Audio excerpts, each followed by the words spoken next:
இது வந்து பார்த்தீங்கன்னா இந்த வார்ட்ரோப்போட உள்ள அமைப்புங்க. மேலே செல்ஃப் கொடுத்துருக்கோம், அதுக்கு கீழே செல்ஃப் கொடுத்துருக்கோம். கீழே ஃபுல்லாகவே செல்ஃப் தான் கொடுத்துருக்கு.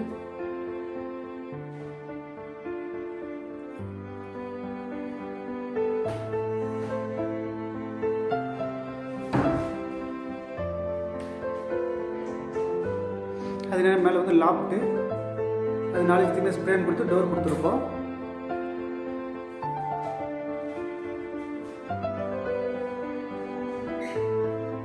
அது நிறைய கீழ் பொசிஷன் பார்த்தீங்கன்னா அது வாட்ராப்பில் ஒரு அங்கே ரேட் கொடுத்துருக்கோம், துணியெல்லாம் மாட்டுற மாதிரி. அது கீழே பார்த்தோம்னா ட்ராவர் கொடுத்துருக்கோம்.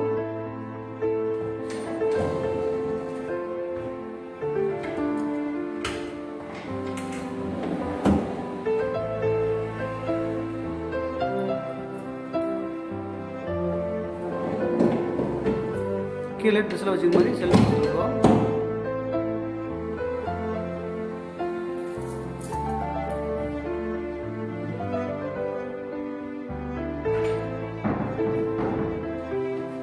அது பக்கத்தில் வந்து பார்த்தீங்கன்னா ஸ்டடி டேபிளுக்கு ஒரு ட்ராவர் கொடுத்துருக்கோம்.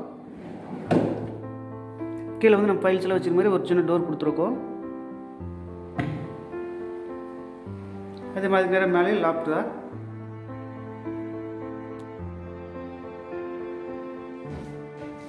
இதை உள்ளமைப்பு வந்து ஃபுல்லாக பார்க்குறீங்க.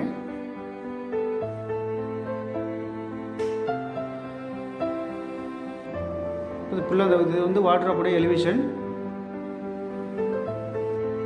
இது லேமெண்ட் வந்து பார்த்தீங்கன்னா கொஞ்சம் டார்க் கலர் தான் கொடுத்துருக்கோம். அது மட்டும் இல்லாமல் அரிஜானல் கிரைன்ஸ் கொடுத்துருக்கோம். அதே மாதிரி ஹேண்டில் வந்து பார்த்தீங்கன்னா லைட் கலர் ஒயிட் மார்க்னெட் ஹேண்டில் கொடுத்துருக்கு. லாக் அதே மாதிரி எட்ஜுக்கு வந்து பார்த்தீங்கன்னா இந்த லேமெண்ட் கலர் மேட்சிங் பண்ணுற மாதிரி எட்ஜ் பெயிண்ட் டேப் போட்டிருக்கோம்.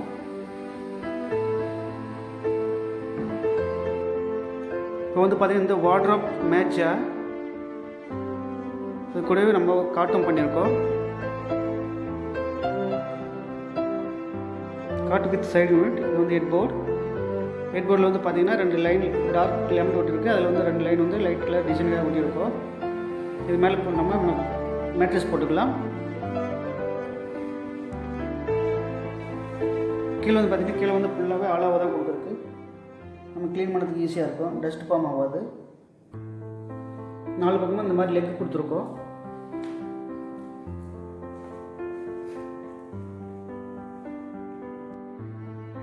இது வந்து பார்த்தீங்கன்னா சைடு யூனிட். இதில் ஒரு ட்ராவர் கொடுத்துருக்கோம், நம்ம சின்ன சின்ன திங்ஸ் வச்சுக்கிற மாதிரி. அதே மாதிரி இங்கே வந்து பார்த்தீங்கன்னா சுவிட்ச் பாக்ஸ் வந்துடும். இங்கே நம்ம மொபைல் சார்ஜர் போட்டுக்கலாம்.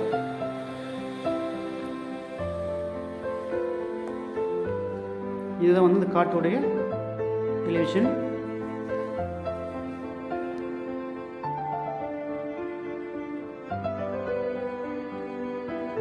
இதுதான் இந்த ரூமோட ஃபுல் எலிவேஷன். வார்ட்ரோப், அது கூட அட்டாச்சாக study table, cot and side unit கொடுத்துருக்கோம்.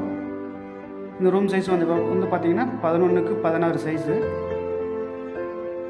இந்த வீடியோ பிடிச்சிருந்தா மறக்காமல் லைக் பண்ணுங்கள், கமெண்ட்ஸ் பண்ணுங்கள், ஷேர் பண்ணுங்கள், அப்படியே சப்ஸ்கிரைபும் பண்ணுங்கள். அப்படியே பெல் பட்டனை கிளிக் பண்ணிடுங்க. ஏன்னா அப்போ தான் நம்ம போடுற வீடியோ உடனே உங்களுக்கு நோட்டிஃபிகேஷனில் வரும். தேங்க்யூ.